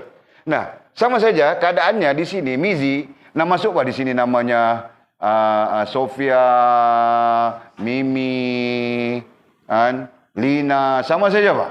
Betul kan? Nah, kamu orang perlukan alat untuk berhubungan dengan orang-orang yang dikasihi ini, namanya ayah, namanya ibu, namanya keluarga, namanya siapa aku tidak peduli, Pak. Mau berhubungan gitu kan? Nah, apa alatnya di sini yang sesuai sekarang, zaman sekarang ini? Telepon, handphone kan? Nah, alatnya sekarang namanya handphone. Kau cakap orang putih ya? Nah, alatnya nama handphone. Nah, bayangkan. Nah, ini tidak pelak, betul kan? Orang mencintai handphone ini. Dia sayang, dia suka orang ya. Mizi, rantau, Sofia, Mimi, Lina. Nah, bayangkan, mereka sangat suka kepada handphone. Mereka sangat sayang kepada handphone. Mereka sangat kasih kepada handphone. Mereka sangat cinta kepada handphone. Nah, kita ada bukti, Pak. Nah, kalau handphonenya itu covernya itu cover saja, cover. Handphonenya itu cap ayam, Pak. Dulu-dulu punya apa? Nah, tukar. Mau Vivo, mau yang mahal-mahal sekarang, Pak. Tukar. Kan? Lepas tu covernya saja cover, tahu tak cover? Covernya kan yang datang dengan package ini itu cover cap ayam, bukan cap ayam, Pak. Biasa saja. Jumpa cover yang ada gambar itu, gambar beli cover taruh. Itu semua tanda-tanda kan? Betapa sayangnya dia kepada yang namanya handphonenya. Kalau kamu orang tidak percaya, sekejap lagi aku keluarkan telefon-telefon yang ada di orang-orang ni punya. Termasuk di orang ni punya apa. Nah, macam-macam gambar ada aku tengok. Kan? Sayang kan? Kau sayang ke telefon kau, Sofia? Kau cakap betul-betul, bang. Kalau kau tidak sayang, sekejap lagi kita bakar, bang. Buat apa? Dunia saja itu. Ha? Sayang kan? Kau Lina? Ya, jujur, bang. Kalau kau tidak sayang, sekejap lagi aku panggil orang beli saya. Aku jual RM2 ke RM3 ke? Ha? 50 mahal, bang. RM2 sudah, bang. Oh. Okey, bang. Ha? Kau Mimi? Kau sayang tak telefon kau? Tidak kan? Dunia saja kan? Ha? Nah. Jadi ternyata kau sayang yang namanya Mizi, Rantau. Kau mau masuk sama ke Jul? Tidak mau? Ha? Okey. Mizi, Rantau, Sofia, Mimi, Lina, semuanya sayangkan handphone. Nah, sekarang kita cari jawapan. Kenapa kamu orang sayang handphone? Kenapa? Ah, dapat jawapan sudah kah? Nah, karena handphone inilah yang menghubungkan kamu orang dengan ayah kah, mama kah, keluarga kah, kekasih kah, boyfriend kah, botongkoi kah, bokayu kah. Nah, semuanya kamu terhubung dengan handphone ini. Betul? Nah, demikianlah majas untuk memahami kenapa solat, puasa, infak, apa lagi tadi? Haji atau umrah Baitullahil Haram itu, gitu kan? Dan mengucap 2 kalimah syahadah yang manifestasinya mungkin kita mengatakan la ilaha illallah, mungkin kita mengatakan subhanallahil azim, subhanallah, macam lain-lain zikir, atau kita terkait dengan nabi kita mengatakan kita bersalawat. Nah, semuanya itu merupakan alat ya untuk kita berhubungan dengan Allah Subhanahu wa taala. Majasnya ini tadi menjadi wasilah untuk kita dalam hubungan kita dengan Allah SWT. Seperti majas yang kita di sini tadi. Nah, justru kenapa kita boleh mencintai ini, tetapi kita tidak boleh mencintai ini? Kenapa kita boleh menyukai ini? Kenapa kita tidak boleh menyukai ini? Kenapa kita boleh menyayangi ini, tapi kita tidak boleh menyayangi ini? Kenapa kita boleh mengasihi ini, tapi tidak boleh mengasihi ini? Kenapa kita boleh mencintai ini, tetapi tidak boleh mencintai ini? Nah, pertanyaannya ada pada kita semua. Ya. Di kepala kita semua ada benda ini. Nah, jawabannya ya, tidak boleh itulah yang kita maksudkan dengan keduniaan yang kita sebutkan tadi. Fahamkah? Selama mana kita tidak boleh menyukai, menyintai, menyayangi, mengasihi, menyintai salat dan puasa atau yang lainnya yang kita sebutkan. Ini hadis ini ya, pada hadis ini. Nah, selama itulah kita sebenarnya sedang berada di dalam keduniaan atau ghurur, tertipu. Ya. Selama itulah kita berada di dalam tertipu dengan keduniaan. Fahamkah? Nah, wanita Arab boleh pun paham. Kan kamu orang saja. Nah, sebab itu telefon sekarang aku buang saja di situ. Teleponku. Bahkan ada orang mau teleponku kah? Mau kasih aku 800 cukup-cukup kah? Ha? Aku mau beli kitab. Okey. Nah, jadi kita dapat sudah sekarang kenapa Rasulullah SAW sangat menyintai salat. Rupanya salat itu penghubung. Salat itu alat. Gitu kan? Nah, belajar bagi kita. Ya. Sama-sama kita belajar untuk mencintai salat. Sama-sama kita belajar untuk mencintai puasa. Nah, kalau kita sebut luar daripada hadis ini, nah sama-sama kita belajar untuk mencintai syahadah itu. Sama-sama kita belajar untuk mencintai solat, puasa, infak, zakat, infak dan sebagainya sampai kepada Baitullahil Haram. Kita belajar, Pak. Enggak. Jangan kita menyintai, menyukai, menyayangi, menyintai sesuatu yang bersifat keduniaan, sesuatu yang bersifat tidak menghubungkan kita dengan Allah Subhanahu wa taala. Nah, itu merugikan kita di dunia dan merugikan kita di akhirat kelak. Ya. Okey. Jadi orang mukmin kegemarannya nah ada ainya tadi kan? Nah, apa ainya? Kesukaan nah semua yang 4 itu, hub itu ya, adalah salat dan puasa. Nah, itu orang mukmin. Sedangkan orang munafik ya, kegemarannya menurut hadis Nabi SAW ini adalah makan, minum. Jadi kegemarannya, kesukaannya, perkara yang mereka suka, perkara yang mereka sayang, perkara yang mereka kasih, perkara yang mereka cinta adalah makan dan minum. Nah, itu maksud mudah.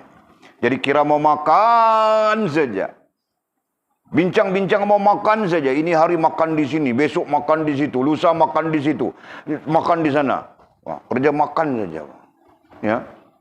Padahal dia orang makan, nah Walid pun pernah tengok bahawa orang makan membazir-bazir saja, tahukah? Pergi makan dahsyat-dahsyat, Pak. Lepas tu makan tidak habis membazir. Masya Allah. Betul, Pak, ada orang seperti itu kan? Kamu orang jangan begitu ya. Nanti pikir mau makan saja. Nak makan boleh, Pak. Macam Walid ajar saya, Walid cerita sudah ya. Aku makan malam ini, nilai makanku RM20.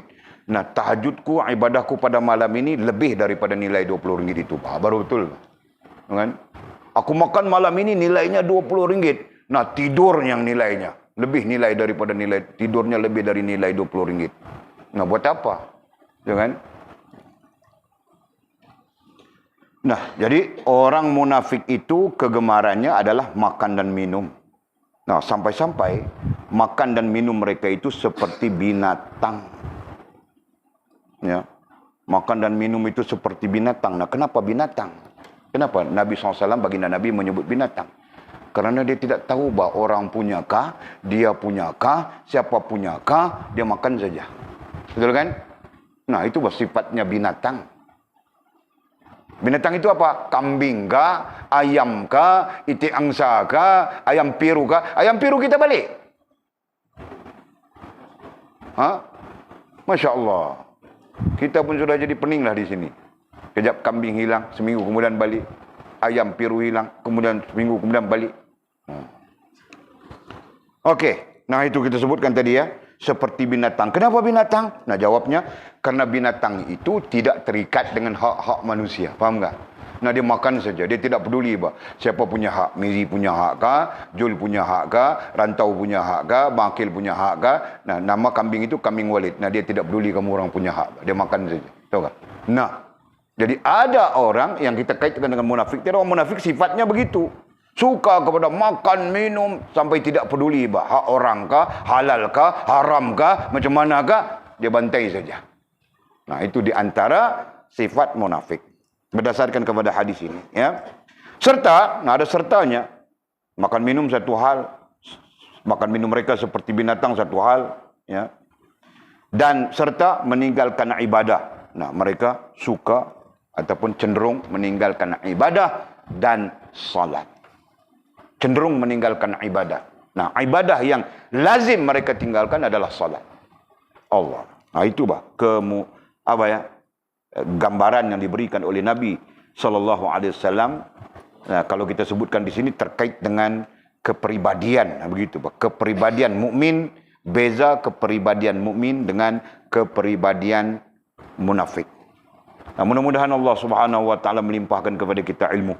Besok kita, bukan besok, lusa kita akan sambung lagi orang mukmin. Nah, sifat terus ya, wallahu a'lamu bishawabi au kama qala. Wah, jam 10 sudah. Kita satu kitab saja ini malam ya. Ini panjang-panjang cerita ini yang jadi macam ni. Tapi lah, panjang-panjang cerita pun tak apa. Janji faham. Boleh melaksanakan.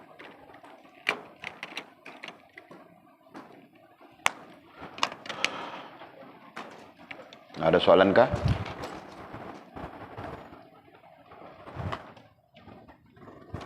Allahu Akbar.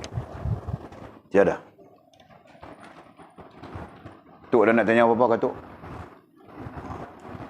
Kalau Tuk pun tanya, cantik. Boleh kita kata, Tuk pun tanya yang kamu orang sampai tidak mau tanya, kenapa? Kan?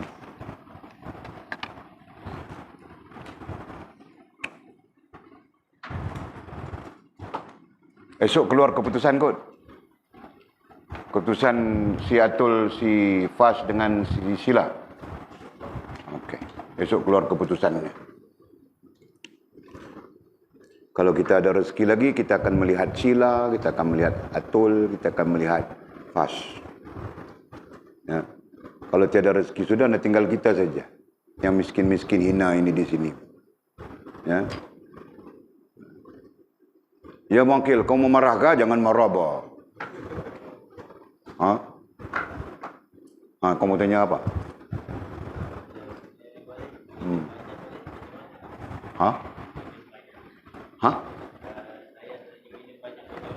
Minum banyak. Nah, kau minum saja banyak, mana kau mau minum, asal saja kau rajin bangun kencing. Kan? Kalau kau minum banyak-banyak, kau tidak rajin bangun kencing, kita takut nanti jadi batu karang, sakit. Kan? Jadi persoalan kau, saya minum banyak, makan saya kurang, tapi minum saya banyak. Apakah ini terjumlah saya munafik? Nah, bukan isu makan minum banyak, bang Akil. Ya, kita bercakap tentang perbezaan. Tadi boleh sebut sudah kan? Perbezaan di antara orang munafik dengan orang mukmin dari sudut kepribadian. Jadi pandangan itu perlu kepada pandangan yang mempengaruhi pribadi itu. Jadi kau minum banyak itu tidak mempengaruhi pribadi kau, bah. Kau mukmin sejati kan? Begitu kan? Betul, Mangkil. Kau mukmin sejati, betul kan? Fahamkah soalanku? Faham kan? Nah, jadi kau mukmin sejati. Nah, kalau sudah mukmin sejati, minum banyak itu tidak mempengaruhimu. Ya kan? Tidak mempengaruhi apa-apa, tidak merubah kau apa-apa. Takkan kau minum banyak merubah kau jadi munafik? Nah, itu biasa saja kan? Yang kita maksudkan ini adalah merubah kita untuk bermaksiat kepada Allah Subhanahu wa taala. Amanggil. Nah, begitu. Wallahu a'lam. Ada lain? Habis. Bismillahirrahmanirrahim. Alhamdulillahirabbil alamin. Wassalatu wassalamu ala asyrafil mursalin sayyidina wa maulana Muhammad wa ala alihi washabbihi ajma'in. Allahumma iftah lana futuhal 'arifin warzuqna fahman nabiyyin waj'alna min ibadikas salihin. Allahumma ihdina siratikal mustaqim siratal ladzina an'ama Allah minan nabiyyin wasiddiqin wasyuhada'i wassalihin. Allahumma rabbana iftah bainana wa bain qaumina bil haqq wa anta khairul fatihin. Allahumma a'inna ala dzikrika wa syukrika wa husna ibadatika. Allahumma faqihna fid din wa 'allimna at-ta'wil. Allahumma faqihna fid din wa 'allimna at-ta'wil. Allahumma faqihna fid din wa 'allimna at-ta'wil. Wa sallallahu ala sayyidina Muhammadin wa ala alihi wa sahbihi wa baraka wa sallam. Walhamdulillahi rabbil alamin. Taqabbalallahu wa minna wa minkum.